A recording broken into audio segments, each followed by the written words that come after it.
Welcome back to The Inspired Entrepreneur with Heather Hope.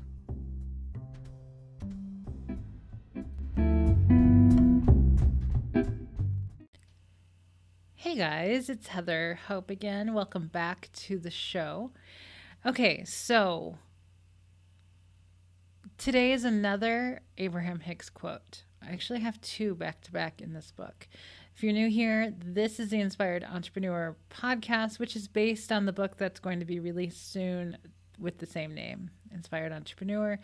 366 Days of Inspiration for Entrepreneurs. So it's going to be a book you can put on your desk and flip to the day, and it will have an inspirational message based on the law of attraction and your business primarily. So today is a really good one. This one, wow, if you dig into this, like really dig into what Abraham's talking about, you're like, holy moly. Especially if you're a coach. I can talk for hours on that subject, but I don't really want to because I've talked about it a lot. Okay, so let's jump in. I'm a law of attraction business coach. I help entrepreneurs, self-employed people of all kinds. I help them bridge that gap of law of attraction and their business and how to grow, more, easily, how to grow their business easily and, just a lot less effort and just a lot more ease and to feel better, feel more at ease. It's one of the things that I help my clients just at ease with their business. And because when you're at ease, you can allow things to come in a lot easier. Okay, so let's get to the quote. Happy Sunday, by the way. Is it Sunday? Yeah, it is. Okay. The secret of the universe really is to mind your own business. What we mean by that is don't get so involved in the desires or beliefs of others that you cause confusion or chatter in your own vibration and compromise your own alignment. So, this is a big one because as a former therapist, if you don't know, I was a therapist for, I think, 12 years. I have my master's in counseling, and I worked on 2 doctorate programs. One was clinical psych, and the other one was mind-body psychology, which fits a lot better in this stuff. But as a therapist, this is truly an issue. And because when you work with people, they have a vibration. And it's not about, out there they always say, protect your energy. And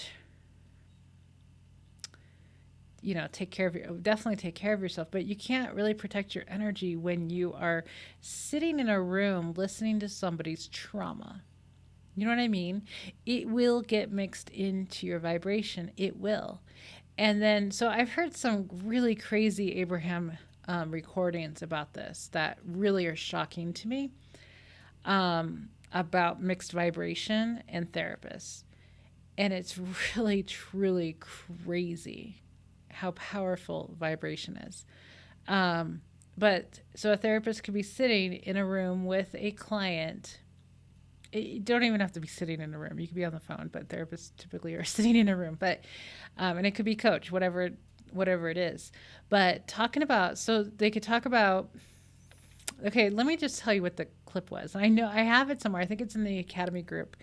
But there's this one. So past life regression, that sort of thing. It's not something that therapists typically get into. That's usually a coaching thing or a hypnotherapy thing. I used to be a hypnotherapist as well, but so a therapist, let's say, is talking to a client about their sexual trauma from the past, and then the therapist goes into the next session, and this is an Abraham clip, by the way. They do a past life regression. And the woman, or the woman that is the client,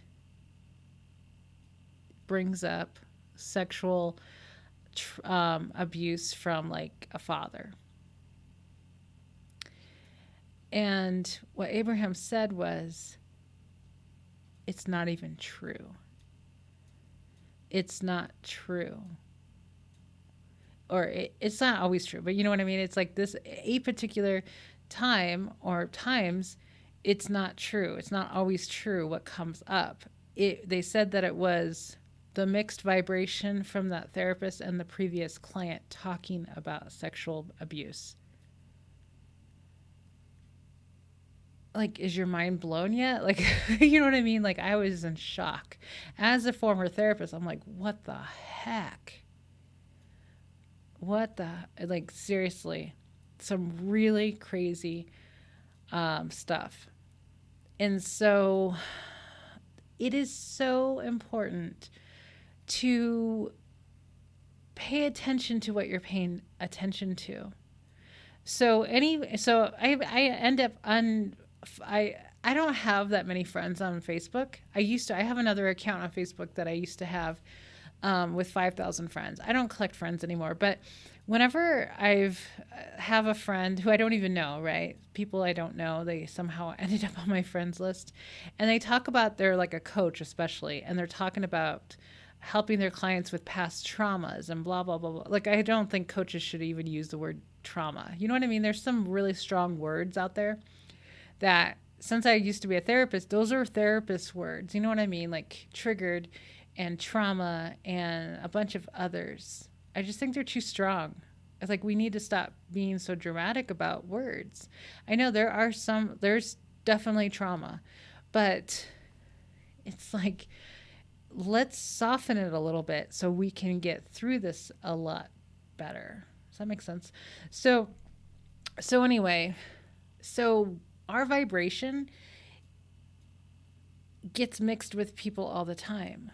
Gets mixed with what we're focused on. So that's why I've talked about in the past about watching what you're watching. Like, what are you watching? Like, so I was scrolling through right before this call, or right before this. I don't tend to hang out in Facebook groups very often, but occasionally I'll click on the group, thing, because I've got like all the groups unfollowed. I'll click on the group thing and scroll through a little bit. There was one post in an Abraham Hicks group of some documentary of some like psychotic person who killed his wife, or I don't know. They didn't get into much detail, but they were trying to understand through law of attraction how this person attracted that. So anyway, through the conversation, it's like, I'm sitting there like, one of the things that I don't like is when people bring in to a group a topic that is sensitive, that is, you know what I mean? Because us reading it gets into our vibration. Does that make sense? Like, whatever we put our focus on, our thoughts, our sight, our whatever focus on is mixed with our vibration. So it's really good to just focus on good things, right? There's like zero reason to focus on negative things like a psychotic killer. Like, what? So, because whatever we put our focus on is what we will attract, whether we want it or not. So it's really important to be aware of what we have our focus on. That's it. Just be aware of it. So that's why, like, watching crime shows is not good for your vibration, just as much as the news is not good. So, and it's the same with clients, the same as being a coach, a therapist, whatever you do. When you work with people, you really have to be aware of what's being talked about. Because if your client is digging into all of this stuff, you are being witness of it, just like watching the news, just like, watching crime shows, just like all of that, it's coming into your vibration.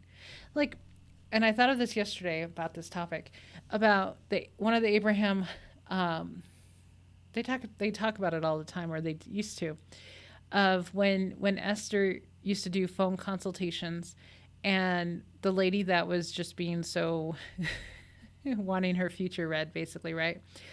And so Abraham had her focus on like 3 different subjects, like the butterflies, the blue glass, and feathers, right?